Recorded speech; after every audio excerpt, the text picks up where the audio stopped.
It is day 14 of Sean Diddy Combs' trial and the courtroom is getting even more intense. The walls are closing in, the testimonies are stacking up, and what we're hearing isn't just shocking, it's revealing a pattern of control, fear, and secrecy that goes far beyond music or fame. Today, we got the final words from one of the most emotionally charged witnesses so far, Mia, a former employee testifying under a pseudonym. Her story, one of silence, survival, and deep-rooted intimidation. Mia wrapped up her testimony after lunch, following a brutal cross-examination by Diddy's defense attorney, Brian Steele. He pushed hard, questioning her motives, her credibility, and why she never went to the police. But during redirect, Mia made something very clear. She never considered reporting the alleged abuse. Why? She didn't trust the system. She believed HR wouldn't believe her. Worse, she feared being labeled a liar and losing everything overnight.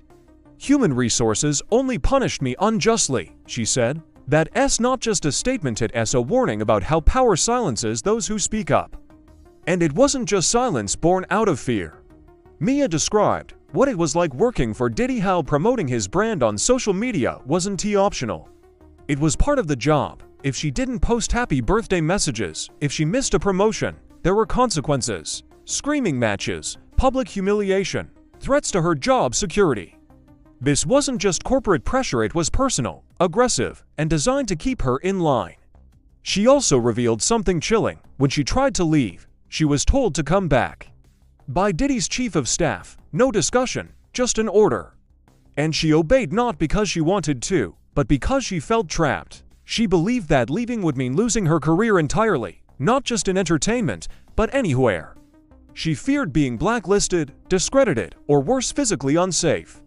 "I just knew his power and his wrath," she said. Those words alone should make anyone stop and think. But the surprises didn't end there. After Mia stepped down, the prosecution brought in Sylvia Oken from the Beverly Hills Hotel. She wasn't here for drama, she was here with receipts. Literally, hotel bills tied to Diddy's stays included bizarre extra charges: $500 for oil damage, $300 to clean drapes. These weren't your average room fees, they hinted at something messy, chaotic, possibly dangerous behind closed doors. What kind of events left stains so bad they cost hundreds to clean? Then came the bombshell. Some of Diddy's reservations were made under the alias Frank Black, a name that doesn't show up in public records much, but rings a bell for anyone familiar with bad boy history. Frank White was the nickname of the late Notorious B.I.G., Diddy's protege and close friend. Was this just a tribute, or was it code? Celebrities often use fake names for privacy. Sure, but the jury saw multiple entries with Cassie Ventura listed as a guest with full access. That means she could charge things, sign off on services, and be seen as an official companion. What does that say about their relationship at the time? The week isn't over yet.